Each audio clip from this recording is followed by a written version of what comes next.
പ്രിയ സജ്ജനങ്ങളെ, സദനമസ്കാരം.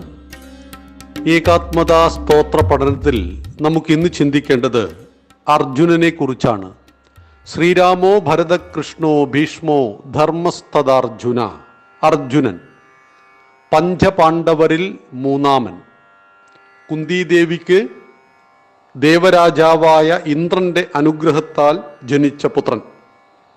ഗുരുകുല വിദ്യാഭ്യാസത്തിനു ശേഷം ഗുരുദക്ഷിണയായി ദ്രുപദ മഹാരാജാവിനെ കെട്ടിവരിഞ്ഞു കൊണ്ടുപോകുന്ന വീരനാണ്.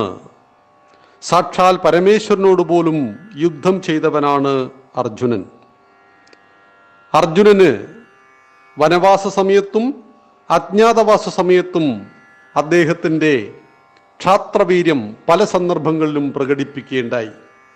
ഒരിക്കൽ സ്വർഗത്തിൽ വെച്ച് അപ്സരസായ ഉർവശി അർജുനനോട് പ്രണയാഭ്യർത്ഥന നടത്തി.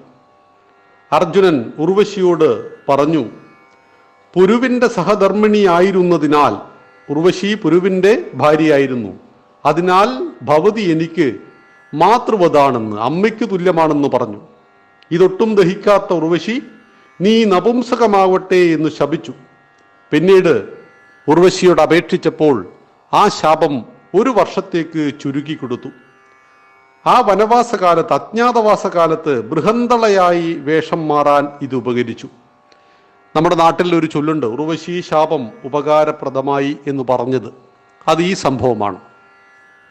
36 വർഷം രാജ്യം ഭരിച്ച ശേഷം യുധിഷ്ഠിരൻ രാജാവാക്കിയത് അർജുനന്റെ പൗത്രനായ പരീക്ഷിത്തിനെയാണ്. സ്വർഗാരോഹണത്തിന് ശേഷം അർജുനൻ ഇന്ദ്രനിൽ ലയിച്ചു.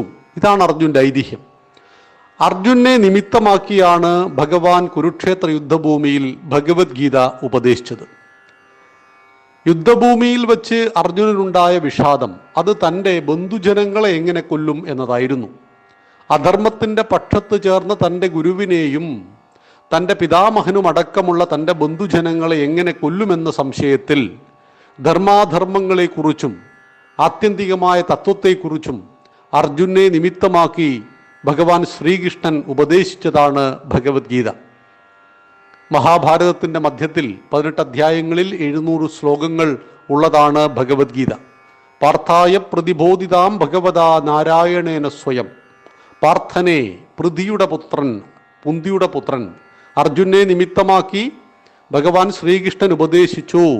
വ്യാസേന ഗൃഥിതാം പുരാണമുനിനാം. പുരാണമുനിയായ വ്യാസനാൽ എഴുതപ്പെട്ടു. മധ്യേ മഹാഭാരതം. മഹാഭാരതത്തിൻ്റെ മധ്യത്തിലായി പ്രതിഷ്ഠിക്കപ്പെട്ടു. ആ ഭഗവത്ഗീതയ്ക്ക് കാരണക്കാരനായ അർജുനൻ എക്കാലത്തെയും ഭാരതത്തിലെ വീരപുരുഷന്മാരിൽ ഒരാളായിട്ട് ഗണിക്കപ്പെടുന്നു. ആ അർജുനനെ നാം നമസ്കരിക്കുന്നു. ഏകാത്മതാ സ്തോത്ര പഠനത്തിൽ നമുക്ക് നാളെ മാർക്കണ്ഡേയനെ കുറിച്ച് പഠിക്കാം. നന്ദി, നമസ്കാരം. വന്ദേ മാതരം.